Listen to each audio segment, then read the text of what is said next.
உங்க கையில கொஞ்சம் பணம் இருந்தா போதும், சுத்தி பார்க்கிறதுக்கு புது இடங்கள், தங்குறதுக்கு ஒரு அருமையான ரெசார்ட் ஸ்டேன்னு கொண்டு வந்திருக்கேன். வாங்க வீடியோ ஃபுல்லா பாருங்க. இந்த ஸ்டேக்கு பக்கத்திலேயே ஃபால்ஸ் நேச்சர்னு பாக்குறதுக்கு பல இடங்கள் இருக்கு. குற்றாலம் செங்கோட்டை பக்கமா இருக்கிற தென்மலையில தான் இந்த ஸ்டே இருக்கு. நம்ம ஸ்டேக்கு பக்கத்திலேயே ரிவரும் வாட்டர் ஃபால்ஸும் இருக்கு. நம்ம ரெசார்ட்ல இங்க இருந்து அப்படியே பால்கனி வியூ ஒண்ணு இருக்குங்க.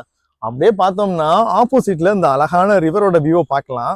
நம்ம ரூம்ல இருந்த மாதிரியே இந்த வியூ எல்லாம் பார்த்து ரசிக்கலாம். இங்க இருந்து பாத்தீங்கன்னா அந்த பறவைங்க எல்லாம் கொய்யாமையான்னு கத்திக்கிட்டே இருக்கும். அந்த சவுண்ட் வந்து ரொம்ப அழகா கேட்கும். அது மட்டும் இல்ல அனிமல்ஸ் எல்லாம் நிறைய ஆப்போசிட்ல தண்ணி எல்லாம் குடிச்சிட்டு போகும். அதுவும் பாக்குறதுக்கு நல்லா இருக்கும். ஒரு ஆற ஒட்டி இந்த ரிசார்ட் இருக்கிறதுனால உங்களுக்கு பொழுது போகிறதே தெரியாது, நல்ல டைம் பாஸ் ஆகும். நம்ம ரெசார்ட்டுக்குள்ளேயே இந்த வழியா போனீங்கன்னா ஒரு மினி வாட்டர் ஃபால்ஸுக்கு போலாம். வாங்க போலாம். வாட்டர் ஃபால்ஸுக்குன்னா நம்ம தனியா போய் குளிக்க வேண்டிய அவசியம் இல்ல, உள்ளேயே வாட்டர் ஃபால்ஸ் இருக்கு. குழந்தைங்களும் உள்ள போய் இறங்கி குளிக்கிற அளவுக்கு இந்த இடம் சேஃபா. ஃபேமிலியா வந்தாலும் பேச்சுலர்ஸா வந்தாலும் நீங்க நல்லா என்ஜாய் பண்ணலாம். இந்த ரூம்ஸ் எல்லாம் காட்டேஜ் டைப்ல இருக்கும். உள்ள ஒரு பெரிய ஹால் இருக்கு, உள்ள டிவி சோஃபாலாம் இருக்கு, வெளியில பால்கனி வியூ இருக்கு. பெட்ரூம் ரொம்ப நீட்டா ஏசியோட வெளியில ரிவர் வியூ பாக்குற மாதிரி இருக்கு. ரிவர் சைடு நீங்க உட்காரும் போது ஒரு விதமான மன அமைதியை நீங்க உணரும். உள்ளேயே நீங்க விளையாடுறதுக்கு கேம்ஸ் இருக்கு, கார்டன்ல ஊஞ்சல் இருக்கு, உள்ளேயே நீங்க ரிலாக்ஸ் பண்ணிக்கலாம். அது மட்டும் இல்ல கிட்ஸுக்கு இங்க செல்ஃப் டிரைவ் காரும் இருக்கு. பக்கத்திலேயே நீங்க மீன் பிடிக்கலாம். அதுக்குரிய எக்யூப்மெண்ட்ஸ் எல்லாம் இங்கேயே கொடுத்துருவாங்க. பெர் ஹெட்டுக்கு 1500க்கு பிரேக்ஃபாஸ்டோட கொடுக்குறாங்க. இங்க சமைக்கிற சாப்பாடும் ரொம்ப டேஸ்டா இருக்கு. குற்றாலம் செங்கோட்டை பக்கம் பிளான் பண்ணீங்க அப்படின்னா கண்டிப்பா இந்த இடத்துல தங்கினீங்கன்னா உங்களுக்கு ஒரு இங்க புக் பண்ணணும் அப்படின்னா கீழே கான்டாக்ட் நம்பர் போட்டிருக்கேன், புக் பண்ணிக்கோங்க.